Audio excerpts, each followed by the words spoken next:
Good morning. Today I'll be presenting a topic. The topic is multimodal treatment of esophageal cancer. I'm Dr. Ashish Karel and I'm an NBMS SS Fellow in Surgical Oncology in the Thoracic Department of BPKMCH, Nepal. Esophageal cancer is currently the 8th deadliest cancer in the world. Globally, there were an estimated 604,000 new cases and 544,000 deaths from esophageal cancer in 2020, corresponding to age standardized incidence and mortality rates of 6.3 and 5.6 per 100,000 population respectively. And most of these cases were squamous cell carcinomas, which accounted for 85% of the cases, followed by adenocarcinoma, which accounted for only 14% of the cases. The remnant cases were rare variants. So dysphagia is the most common presenting symptom in patients with esophageal cancer. In the early phases of obstruction, patients typically compensate for the symptoms by adjusting their diet and consuming semi-solid and liquid nutrition. And dysphagia usually does not present until the tumor occludes 2/3 of the lumen. Other symptoms that present in these patients include regurgitation, rhinophagia, weight loss, and hematemesis. So how do we diagnose patients with esophageal cancer?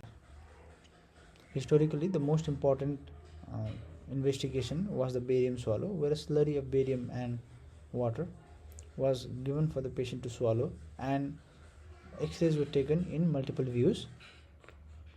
The barium lined the esophageal wall, and the mucosal prominences could be seen in X-ray. Any site of obstruction or growth was also noted, and this gave some idea about the nature of the disease. Nowadays the gold standard for diagnosis of esophageal cancer is upper GI endoscopy and biopsy. Endoscopy allows for identification of anatomical location of the mass, tumor characteristics, relation to surrounding structures, and tumor grade. And biopsies, the greater the number of biopsies, the higher has been found to be the diagnostic accuracy. Up to 98% diagnostic accuracy can be found if 7 biopsies are taken. Then there is EUS, which is the gold standard for locoregional staging. It is especially important for early tumors, and especially for differentiating between the T2 and T3 lesions. Similarly, paraesophageal nodes can also be identified, and according to their ultrasound characteristics can be noted to be malignant. Similarly, FNA can be taken from these nodes to confirm their malignant status. Also, small mets in the liver can be identified with the EUS. Then there is the imaging, cross-sectional imaging modalities of CT scan, PET CT scan, which are most important for metastatic workup as they identify distant metastasis. But they can also be used for locoregional staging, as they can show the involvement of the tumor and its relation to the surrounding organs. Also, enlarged nodes can also be noted. However, for early cases, it is not as good as EUS. Coming to staging, the staging standard is the AJCC TNM 8th edition, where we have 3 categories: the T category, the N, and the M, which stand for tumor, node, and metastasis status. For T status, it is divided into T1, T2, T3, and T4. Also, there is the TIS, which is high-grade dysplasia. Then there is T1, where the tumor invades the lamina propria or muscularis mucosa in T1A, or the submucosa in T1B. Then T2 is tumor that invades the muscularis propria. T3 is tumor that invades adventitia, whereas in T4 the tumor invades the surrounding structures. If the structures are resectable, then it is T4A, such as pleura, peritoneum, pericardium, azygous vein, diaphragm. Whereas for T4B lesions, the tumor invades the non-resectable structures such as aorta, the vertebral body, or airway. Then comes the N status, where N1 is metastasis in 1 to 2 regional nodes, N2 is metastasis in 3 to 6 regional nodes, and N3 is metastasis in 7 or more regional lymph nodes. Then for M0 is no distant metastasis and M1 is distant metastasis. Then we have the histological grade for both adenocarcinoma and squamous cell carcinoma, where G1, G2 and G3 are well differentiated, moderately differentiated and poorly differentiated tumors. Location plays a role in the stage grouping of esophageal squamous cell carcinomas, but not in esophageal cancers, where upper, middle and lower location of the tumor as identified by the anatomic landmarks of azygous vein and the inferior pulmonary vein divide this into upper, middle and lower groups. So this is the final stage grouping for adenocarcinoma and squamous cell carcinoma, which leads to stage 1, 2, 3 or 4 groups. Then we can see the squamous cell carcinoma, the upper or middle location leads to a higher stage grouping compared to lower squamous cell carcinomas in patients with T3, G2 to 3 tumors. Then for gastroesophageal tumors, there is the Sievert classification, where there are 3 types: Sievert 1, 2 and 3.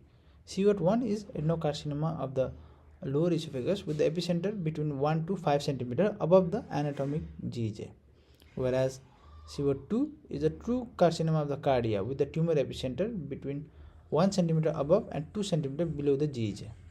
Then Sievert 3 is the subcardial carcinoma with tumor epicenter between 2 and 5 cm below the GEJ, which infiltrates the GEJ and lower esophagus from below.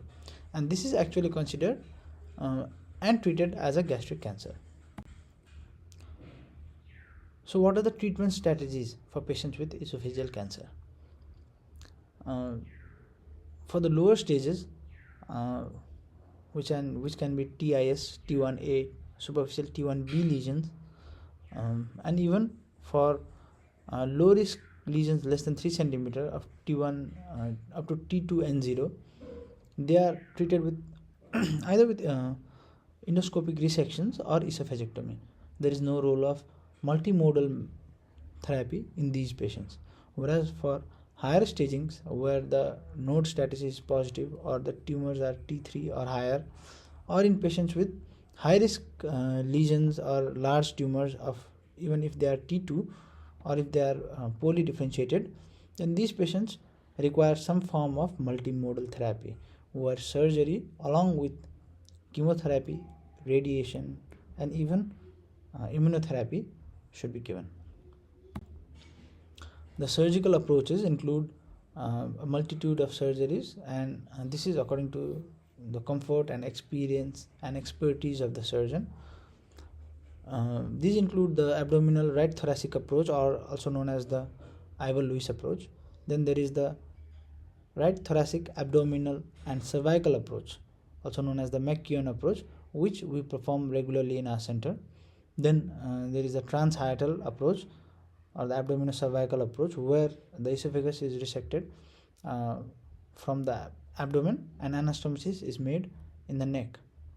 Then there is the left thoracic or the Sweets approach for tumors of the lower esophagus and GEJ, where only a left thoracotomy is done, and the stomach is approached via an incision in the diaphragm.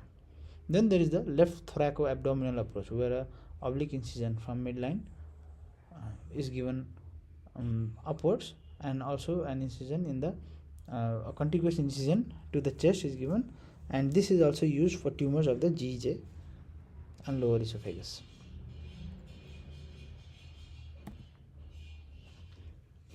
So coming to multimodal therapy in patients with locally advanced esophageal adenocarcinoma and esophageal squamous cell carcinoma, optimal treatment involves multimodal therapy, and this refers to the use of surgery in combination with chemotherapy, radiotherapy and immunotherapy in the oncologic treatment of malignant disease.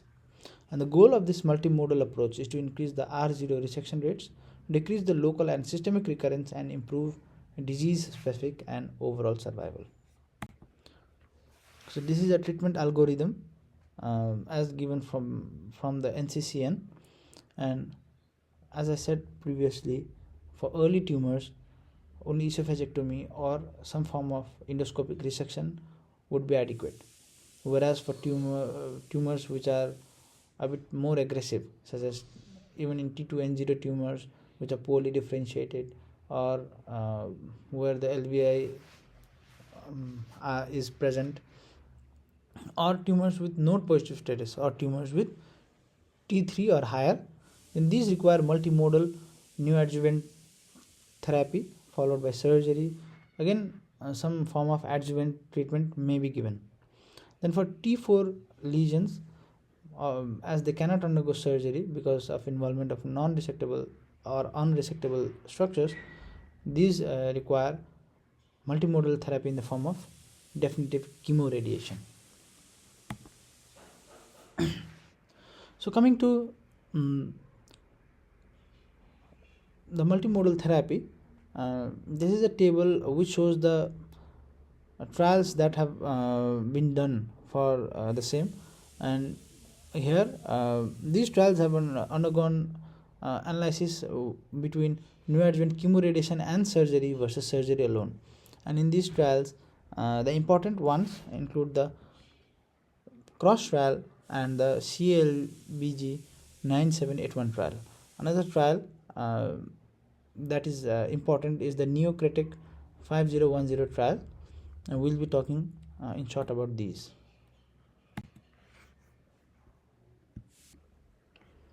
So the CalGB 9781 trial was where 56 patients were enrolled between 1997 and 2000 were evaluated. In these patients, the patients were randomly assigned to either trimodality therapy with chemotherapy, radiation, and surgery, followed by surgery, versus surgery alone. And with the median follow-up of 6 years, it was found that the median survival in the patients with trimodality therapy was significantly higher compared to the patients who underwent only surgery. And the results from this trial reflected the long-term survival advantage with the use of chemoradiation followed by surgery compared to only surgery. Then the cross trial. Here 368 patients from 8 centers in the Netherlands were randomly classified into 2 groups. One where the patient received neoadjuvant chemoradiation along with surgery versus only surgery, and it was after a median follow-up of 84 months, it was found that the median overall survival was almost double in the neoadjuvant chemoradiation group compared to the surgery alone group, with the with the median overall survival in the neoadjuvant chemoradiation group being 48 months compared to the surgery only group being 24 months. So this study also showed the advantage of trimodality or multimodality therapy in patients with esophageal cancer. Then in the Neocritic trial, which is a Chinese trial published in 2018, 451 patients were randomly allocated to either neoadjuvant chemoradiation plus surgery versus surgery alone. In this trial, the drugs were slightly different as compared to the cross protocol, but both the groups were either neoadjuvant chemoradiation plus surgery versus surgery alone. And compared to the only surgery group, the chemoradiation group had a higher R0 resection rate, a better median overall survival of 100 months compared with only 66 months in the surgery only group, and a prolonged disease-free survival compared to the only surgery group. So this trial also showed that neoadjuvant chemoradiation plus surgery improved the overall outcome in patients with esophageal cancer. Besides this, there were trials that evaluated the role of neoadjuvant chemotherapy in addition to surgery, and Two of the important trials in this group include the 2006 MAGIC trial and the 2019 FLOT 4 trial.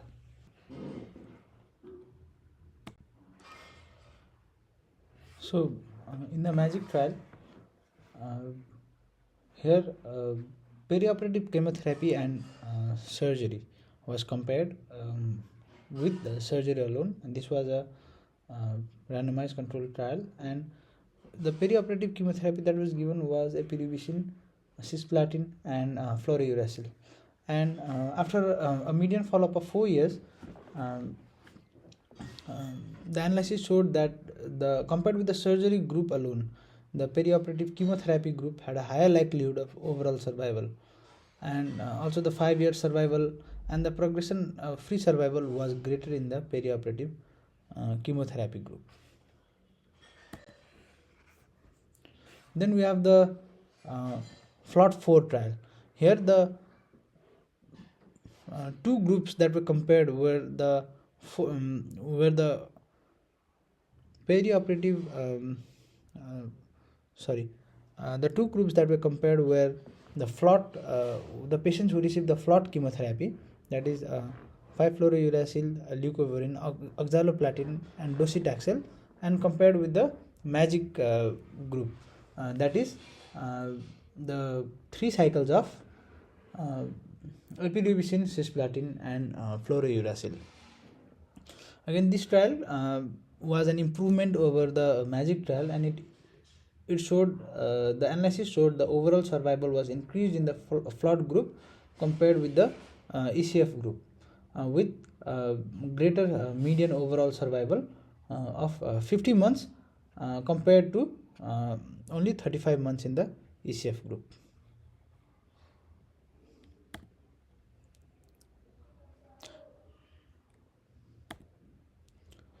Then there are trials that evaluated the role of neoadjuvant chemoradiation and surgery and compared it with the chemotherapy and surgery.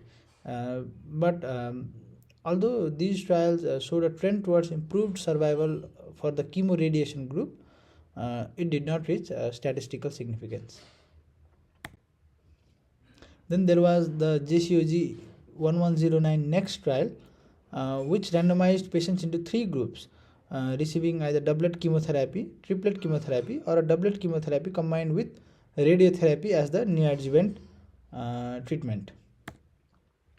So here 601 patients were divided into the 3 groups, and it showed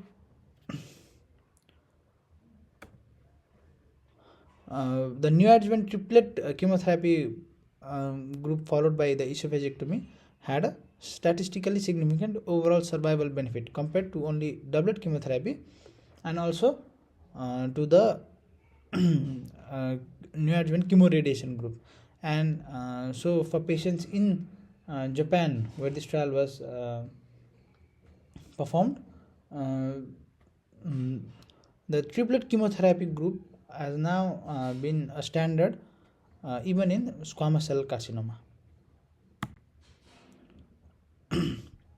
Then new trials were assessing the role of immunotherapy in addition to the chemo radiation modalities, and there was this trial called the Checkmate 577 trial, which evaluated the role of adjuvant nivolumab in patients who had already undergone a standard treatment with chemoradiation and surgery.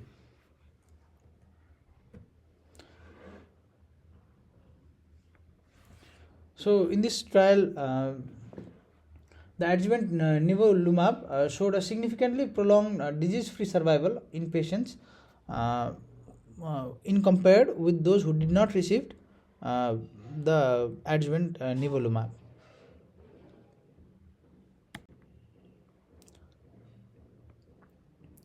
So in summary, neoadjuvant along with surgery, the neoadjuvant chemoradiation or chemotherapy have shown a better overall survival in patients with esophageal cancer, and they have now been the standard of treatment, with the important one being the FLOT4 for the esophageal cancers, and for the squamous cell cancers, either a neoadjuvant cross protocol or a DCF regimen has also been the standard. And there are now trials ongoing to evaluate the role of FLOT plus radiotherapy in patients with esophageal adenocarcinoma also. These trials are ongoing and the results might be published in the coming years. So coming to the NCCN guidelines, they have also presented the same with early tumors undergoing only single modality treatment with resections or complete esophagectomy, whereas the advanced diseases being treated with the multimodal treatment modalities. So in conclusion, multimodal therapy involving neoadjuvant chemotherapy or chemoradiotherapy has become the standard of care for locally advanced disease and has led to major improvements in prognosis of patients with this disease. Patients and clinicians can expect a 5-year survival approaching 50% with current regimens, and in the next 5 to 10 years, the field is expected to undergo a second revolution with addition of immunotherapy to current regimen in both the adjuvant and neoadjuvant settings. Thank you.